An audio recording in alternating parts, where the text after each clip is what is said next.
मई शुरू हो चुका है, कैट का एग्जाम 30 नवंबर को है, 7 महीने बचे हैं। काफ़ी सारे बच्चों का ये सवाल है, कन्फ्यूजन है कि क्या 7 महीने में पॉसिबल है। आंसर तो है बहुत सिंपल, यस। 3 महीने का टाइम लगता है कैट का पूरा सिलेबस पढ़ाई करने के लिए। उसके बाद 2-3 महीने का टाइम लगता है उसको टेस्टिंग करने के लिए, जिसको हम मॉक टेस्ट बोलते हैं।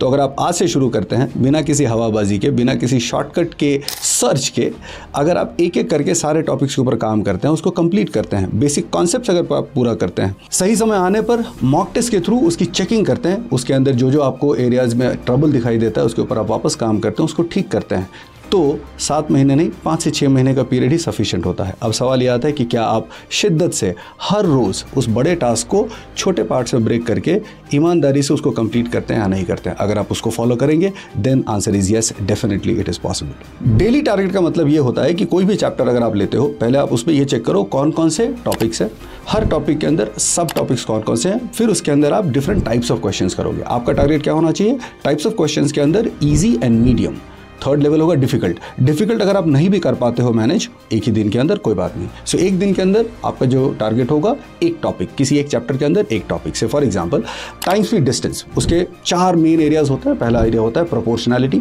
दूसरा average speed and relative speed, तीसरा सर्कुलर मोशन और चौथा रिवर एंड बोर्ड, जिसको हम अपस्ट्रीम डाउनस्ट्रीम बोलते हैं। तो आप एक दिन में इस 4 में से कोई एक टॉपिक उठाओगे, उस टॉपिक के around 15 to 20 easy questions, 10 to 15 medium level questions, overall total 25 to 30 question. ये इस तरह से अगर आप ब्रेक करेंगे, ये करना भी पॉसिबल होगा, आपको मजा भी आएगा, समझ में भी आएगा और आप इजीली रिवाइज भी कर पाओगे। अब यहाँ पे एक बहुत इंपॉर्टेंट बात यह आती है कि आप कौन सा सोर्स फॉलो कर रहे हैं। जो भी सोर्स आप फॉलो कर रहे हैं उसमें एक इंपॉर्टेंट जो चीज़ आपको देखनी होती है कि जो क्वेश्चंस का रेलेवेंस है पिछले 2, 3, 4, 5 साल तक के कैट के अंदर उस तरह के क्वेश्चंस पूछे गए या नहीं पूछे गए।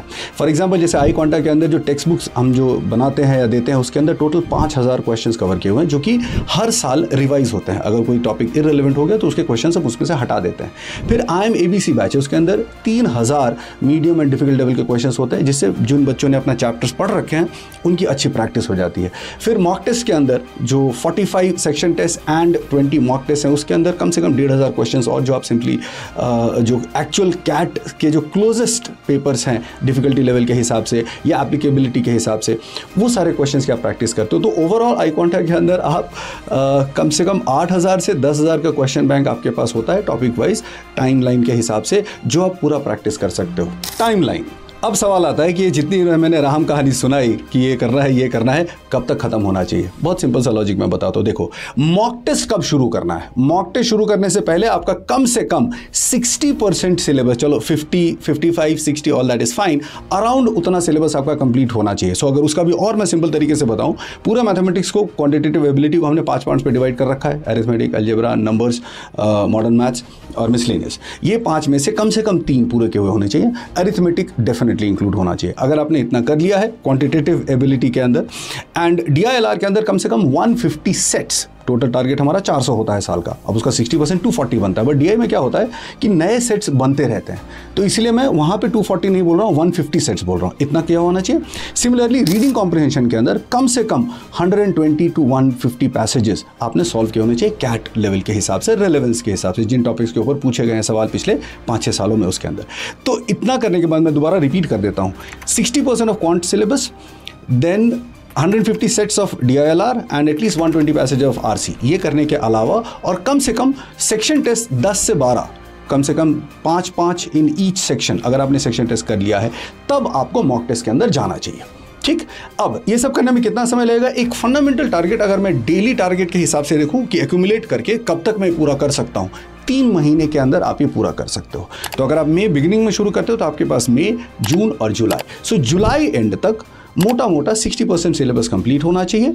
जुलाई एंड तक आपने सेक्शन टेस्ट कम से कम 5-5 तीनों सेक्शन के किए होने चाहिए और उस समय तक 1 या 2 मॉक टेस्ट करना चाहिए।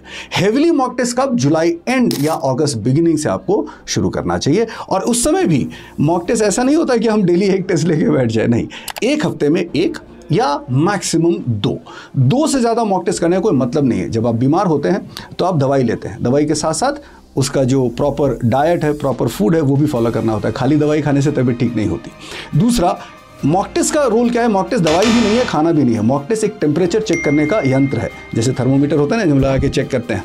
तो थर्मोमीटर का इस्तेमाल तब करना है जब आपने प्रॉपरली मेडिसिन ले लिया हो, प्रॉपरली डाइट ले लिया हो। सो मॉक टेस्ट का हिसाब आप उस हिसाब से रखेंगे। जुलाई तक 1 या 2 मॉक टेस्ट लेना है, just to get an idea what kind of paper it is going to be. जुलाई के बाद एवरी वीक 1 और at the max 2 mocks. This is how it should go. तो अभी तक जितनी भी क्वेरीज मेरे सामने आई, हमने उसको आंसर करने की कोशिश की। अब अगर अभी भी आपके पास क्वेरीज हैं या आगे फ्यूचर में भी आएंगे, डिस्क्रिप्शन बॉक्स में एक लिंक है व्हाट्सएप ग्रुप का, उसको ज्वाइन करिए। उसमें हम सब एक्टिव रहते हैं, वो हमारा अड्डा है। जो भी आप पूछोगे आपको रियल टाइम में उसका आंसर, उसके सोल्यूशंस मिलेंगे। दूसरी बात, हमारा नया बैच शुरू हो गया है। अगर आपको लगता है कि आप कैट के लिए बहुत सीरियस हो, हमारे वेबसाइट पर जाओ, आपको दिखेगा जितने लास्ट के जो पिछले साल के जो टॉपर्स हैं, 500 से ज़्यादा बच्चे हैं जिनके 99 परसेंटाइल से ज़्यादा आए हैं। उनका क्या कहना है, उन्होंने अपनी लाइफ में क्या किया, आई कांटेक्ट से उनको क्या हेल्प मिला, या हम ऐसी कौन सी चीज़ें करते हैं जिससे प्रिपरेशन के अंदर फ़ायदा होता है। पहला वेबसाइट पर जाओ, वो सारी चीज़ें देखो। और अगर आप सच में सीरियस हो, आप बाकी चीज़ें सैक्रिफाइस कर सकते हो, टाइम पास करना, दोस्तों के साथ घूमना, इस तरह की चीज़ें, जो भी चीज़ कैट के प्रिपरेशन से या आपके कॉलेज की पढ़ाई से रिलेटेड नहीं है, अगर आप उन सारी चीज़ों का बलिदान कर सकते हो तो हम यहीं पे हैं। मेरा नाम राज है, मैं क्वांटिटेटिव एबिलिटी और DILR पढ़ाता हूँ। हमारी टीम के दूसरे सीनियर फैकल्टीज़ हैं, नाम तो सुना ही होगा, ALP sir, and there is a very big English faculty also who has just joined, they will be teaching you. So basically the top faculties in the country today, they are here, they are going to teach you, and हमने सारा कुछ बलिदान कर रखा है। तो अगर आपकी नीयत सही है, आप तैयार हो, बाकी चीज़ें छोड़ के इसके ऊपर अच्छे से मेहनत और ईमानदारी से काम करने वाले हो, तो आप आई कांटेक्ट ज्वाइन कर सकते हो।